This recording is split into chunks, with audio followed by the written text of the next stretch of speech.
Personal possessions is almost shameful. If you make a painting, you can't sell it, you can give it to people that you like. That's the beginning that will help human beings. But if it's a monetary system, you're going to have problems. Yes. Hi. If a survey of the world's needs is completed and we identify that we don't have enough, who decides on how those resources are used? And would we find ourselves in a controlled society where, for example, in China you can only have one child, or this year we can't have any children because there's not enough resources? What's that? So really, who would control the resources? If there's a scarcity in some resources, who would control them? Okay. I don't know if you know this, but during World War II, we formed a blockade. So Germany couldn't get to Sumatra to get rubber. So they invented synthetic rubber. The Germans were highly technical. I'm not upholding them. I say if your country has technicians at the high point, it's very easy to solve all scarcity problems. There's nothing that man can't work on or overcome. Like the Arab world didn't have the weapons we had, so they took over airplanes and hit it, the two towers, because there's no way you can secure yourself. They say at the airports, we x-ray your baggage and all that. I can design clothing that gives off poison gas, fabric. So there's no way you can really protect yourself, because whatever you think of, somebody else out there has a brain too. They can think around that. Do you know what I mean? The only security is one world, sharing resources. Otherwise, you're going to war continuously. Now that, if you don't understand what I'm saying, raise some other questions about it. But who would control those resources, Jacques? Who would control those resources? Okay. When you have the change, the social change, I don't think you want to control those resources. So the resources be allocated first to hospitals where people are needy and they can't access those things.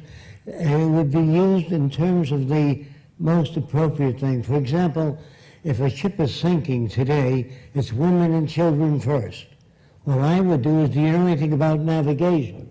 Yeah, get on the boat. Can you catch fish at sea? Yeah, get on the boat, then women and children.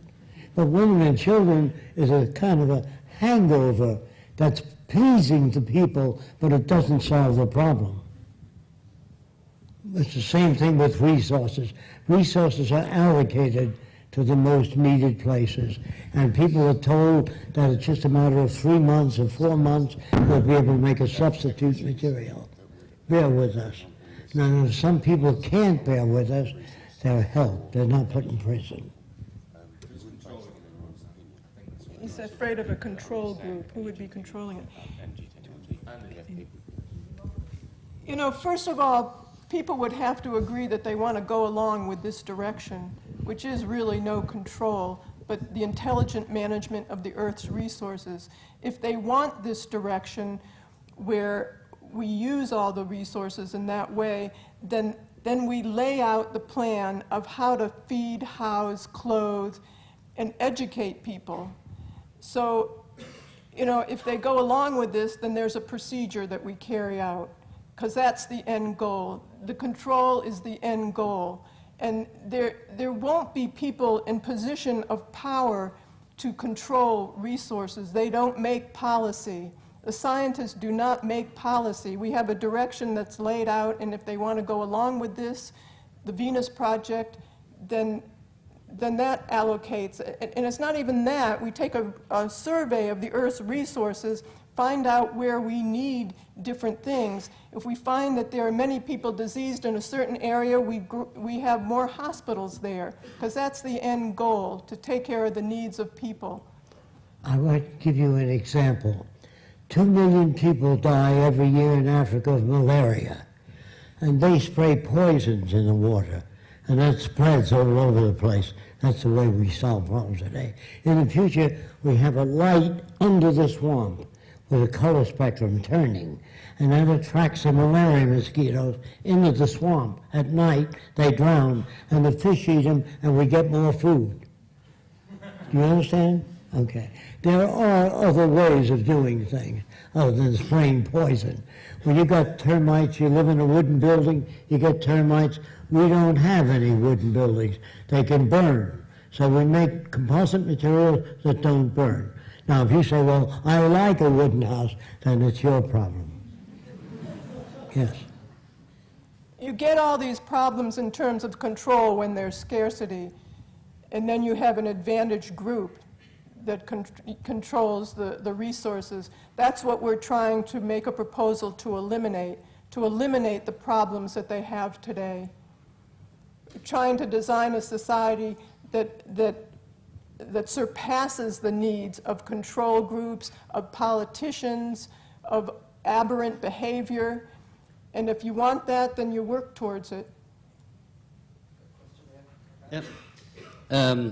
I got a lot of questions from the last week's lecture in Copenhagen, where a lot of people asked me if all these technologies we see in the video, are they really developed fully and operational? I mean, could you do this tomorrow if you had the funds? We could have done it in 1927. It's not the technology that's the problem, it's the value system. Do we have the technology to build this today from your film? We could have built it in 1927. Great answer. Great answer. Hello. There's just something that worries me about the whole zeitgeist thing. There's a very clear illustration of how capitalism is operated, and a very clear illustration of how the Venus project could be, but the area in the middle seems to be very misty. Roxanne, you have said that perhaps a new society could be formed bit by each country building a city all over the world. But this reminds me of cooperatives and kibbutzim, which were subsumed by capitalism itself. What I envisage is a system where we elect zeitgeist delegates to the various parliaments all over the world, and it results in a situation where there's a worldwide mass referendum to canvass public support, and only then will we know whether people want a Venus project or not, because this movement is going to grow inexorably to the extent that it will become unwieldy and vast. And I think without a mass referendum, we cannot get to this next society. Would you agree with me? We're all for any method that helps, you know, but first they have to be introduced to it and know what it's about. Yes. But we don't see it going that way towards, in a political manner, because, you know, you have to raise a lot of funds to get out there, and then you're backed by certain people and you owe favors to certain people. So I think there will be we feel there'll be a big enough mass movement as things start to fall apart and we can get the ideas out there that we don't need to go that route. But if some people want to do that and you get a referendum, fine, any way it can get exposed. Yeah, we're for any way that works. My question is basically, because technology runs the resource-based society of the Venus Project, obviously. What's to stop, like, the people who are scientists, the technological scientists that control the fabric of the society rather than over someone whose job is painting to give to their friends for free? Do you understand that? You're worried about the scientists controlling things? Yeah, what would you propose to prevent the people who actually run the fabric of the society rather than the artists who paint for their own fulfilling joy to give to other people? You're worrying about the scientists being corrupt or being Yeah. elitism? He's worried about elitism within the scientists. Okay. The scientific community, somebody said that to me. What if somebody comes along that's 10 times as bright as you are? I'll get the hell out of the way, because they can make my life better. You see, I'm not threatened by unemployment. No one would be. So you have no reason to egotistically fight other people, because you all have a high standard of living. Let me put it your way. The people under the Venus Project in the future will live better than the wealthiest people today. If you don't understand that, the middle-class American, that's where I come from, lives better than kings. They have air conditioning in their car, television, cell phones. No king ever had that. But if you turn science and technology loose for the benefit of everyone, the smarter your kids are, the richer my life. If I try to egotistically say, well, I thought of that first, you know, all that sort of thing, which you have today, which is very damaging. Don't forget, people today are damaged. The people that get trained or exposed to the Venus Project learn how to build prefabricated houses, how to solve water shortage problems. For example, there are floods all over America, and they don't harness that water and put it in water storage basins where we did strip mining and loused up the earth. We can direct all flood waters and harness that. Today, the people flood it out there, and they sell water for a buck of glass today, because we're not, the politicians don't know what to do.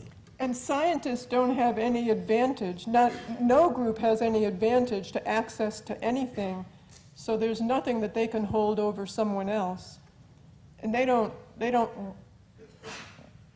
rule things or hold decision-making over other people.